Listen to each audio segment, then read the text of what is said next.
Already saw one of those.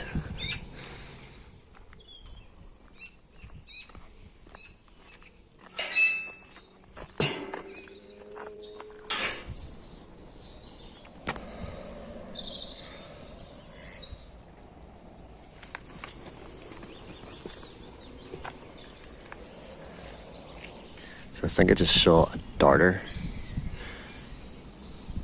but I've never seen so many damsel flies. I think there are 0 blue damsel flies, and there are hundreds of them, like possibly thousands. So many, the wee skinny blue ones, and they're all mating. But everywhere you look, they're just everywhere. So if you want to come see lots of damsel flies, come up to Ligoniel Dams.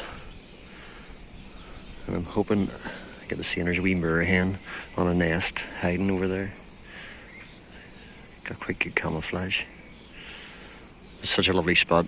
One of those spots that I know is really like so nice. Views over there to Scrab over Belfast, and Squires Hill up there.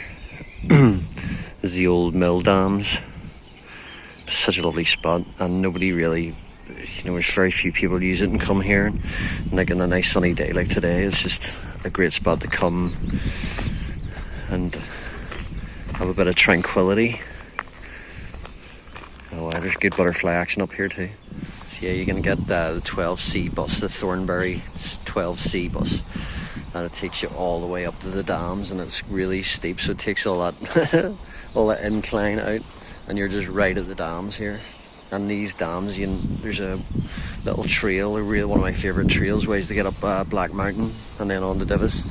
Starts here as well, and it goes along the Wolf Hill Road. So yes, a great spot to come, easy to get to, just to come and hang out on a sunny day and watch the damsel flies and see the views. But also a great spot for starting a hike up Black Mountain, Divis Mountain. Glad I came up. Trying to get video of the damsel flies. They're everywhere, but it's really tricky to get close to them.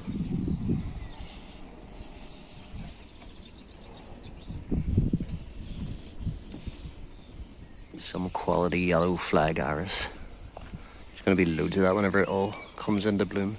There's a horsefly on my finger. Get away.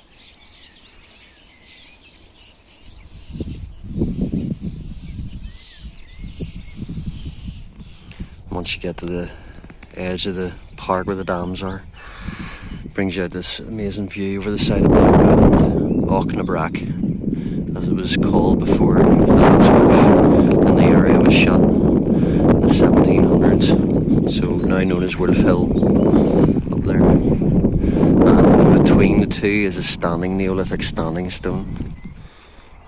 And there are also, I think there's a souterrain in the area. Sort of underground passage, cave tunnel. And these are all them flat trails along here. Takes you to the Wolf Hill Road. Do not know what this specimen is. I thought it was a horsefly, but maybe it is.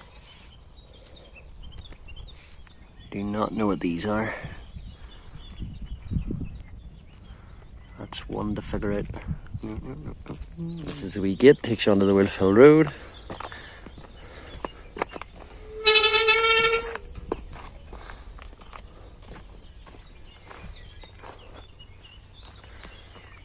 And then this is the Wolf Hill Road. And I say road, I use the term lightly.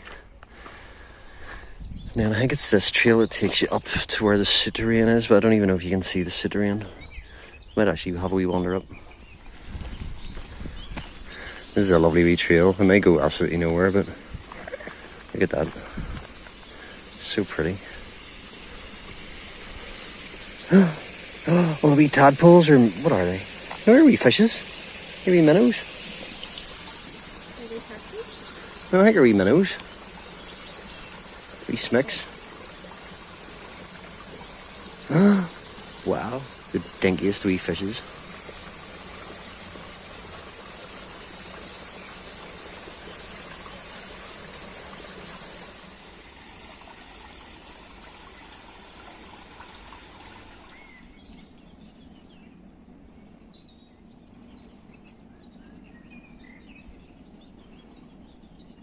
So the trail kind of ends abruptly-ish, but then there's the fourth river here, which is normally what I would be fording on the Wolf Hill Road, and it's a beautiful river. And this is like an area where Neolithic, Mesolithic and Neolithic would have foraged for flint. And I'm always looking for flint whenever I'm up this and near this river. I found a few pieces that do look like scrapers, but there are a few little trails. There's like a wee tiny trail goes up there. Potential to explore, and then there's wee trails down to the river edge here. They look a wee bit sketchy, but I might have to try them out.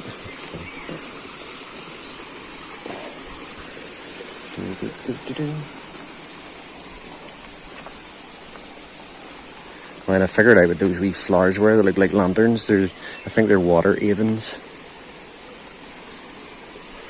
This might be a sign that it's too steep. Is it? Is it too steep?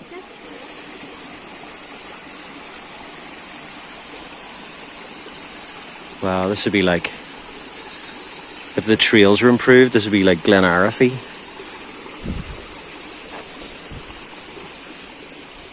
And being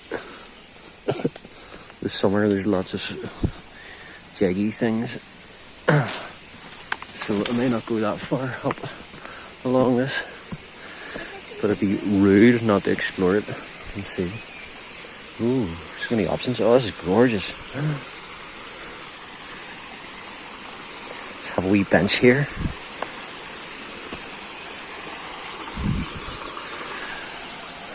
These wee trails keep going somewhere, but they're getting very, very muddy. I wonder if they're dog prints.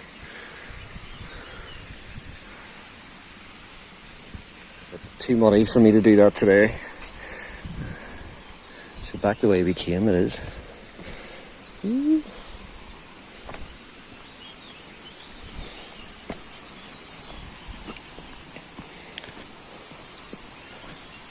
So nice just walking with the sound of the water. Healing.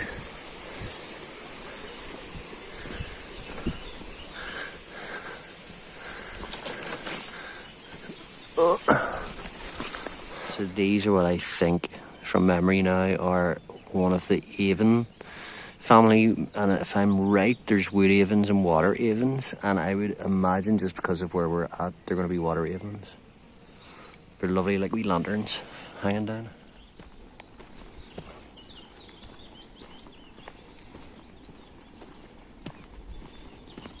And this one, I'm guessing, is called a bugle or something like that. Bugle, I'm going with bugle. I'll look it up when I get home. This time of year is always the year when things pop up. It's like trying to remember what it was from your learnings from the year before.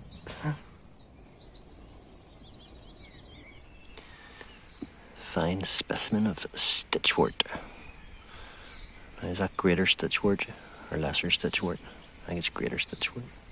No, lesser. Some vetch, Elb Robert. Forget me not. Oh. This is the Wolf Hill Road, which goes from being tarmac at one end, tarmac at the other end. Becomes this type of trail and then disintegrates in the middle, and there's a river and some stones haphazardly placed for the likes of myself to step over. And I think this is an old quarry area, but it's actually gorgeous. It's been reclaimed by nature. This great house, something that was like quarried out, would have been such an ugly kind of sight, and now it's just been totally reclaimed by nature, and it actually looks so beautiful, full of wildlife. So this is the terrain of the Wolf Hill Road. It becomes paved with the remnants of industry, bits of brick.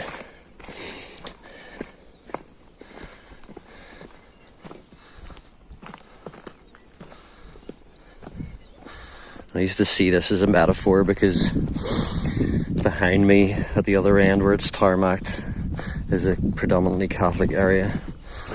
At the other side As the Wilfell Road is a predominantly Protestant area, and the road breaks in the middle and is joined with a little cluster of stones. You hear the river. Such a beautiful wee spot.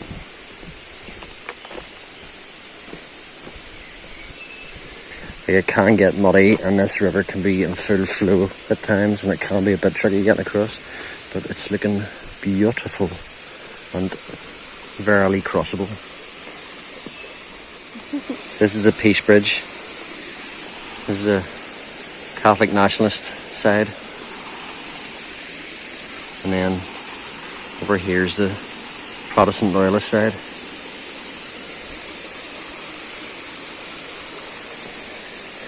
The first tentative steps towards peace and truth. Oh, these are wobbly. And that is a nice wee waterfall. I'd say it is wee, but a waterfall nonetheless.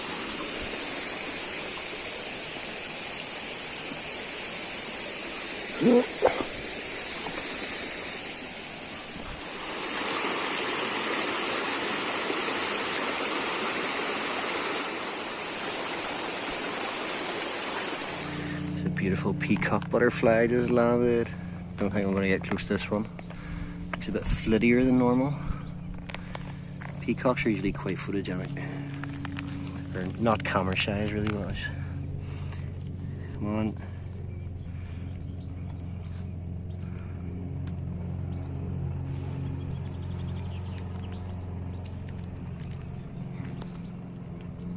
It is not often in Ireland that you're glad for some shade. This is beautiful.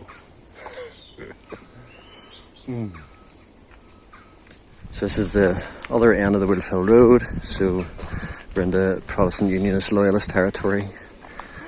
Turn right is to go up to Black Mountain, which is here. So the trail, the path gets very steep here.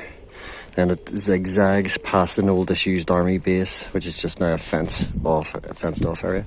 And then the trail takes you up over the ridge, past the standing stone, right along there. It's a beautiful walk. And then over to Black Mountain, where you can then choose. Well, it takes you to where those masts are, so you can then choose to go up Divis, which is higher, or go to Black Mountain. And then that ridge trail's along there, which is gorgeous. Or there's a summit trail in Divis. Both beautiful walks. But say if you're coming up this way, that's very steep. But today we're choosing to go down the hill. This takes us into a park. But the views from here are brilliant. I can see Stormont, Parliament Building. I see Samson and Goliath. And I can see Scrabo and New Nards.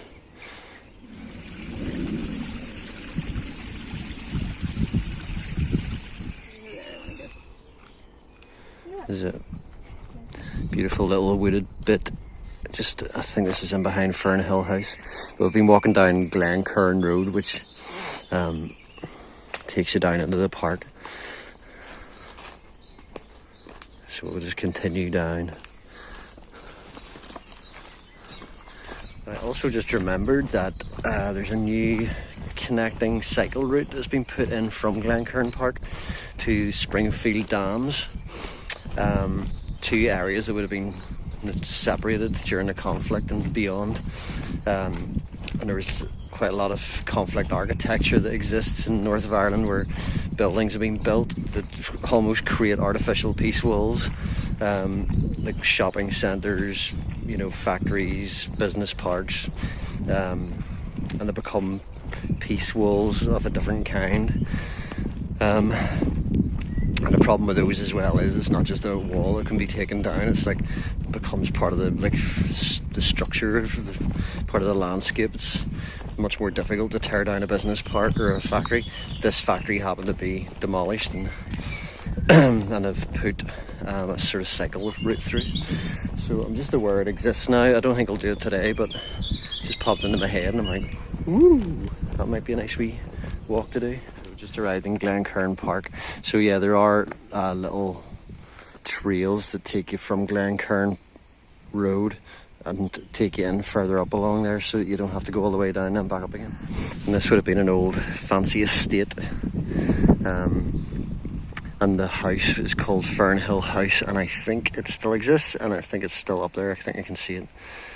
And I believe the Fernhill House is where the ceasefires agreement was signed or announced from in 1994. And I think there was actually a horse in the stables of Fernhill House that actually won the Grand National, I believe, in like 1926. This stuff's just coming from the the little locker in my brain. Something along those lines. Do not take my word for it, but something like that. And the people that owned this originally were the butter merchants. Glen Cairn, because I think they actually moved to Scotland. They ended up naming their house in Scotland also Glen Cairn. And I think it wasn't their only house. I think they had actually a few other houses.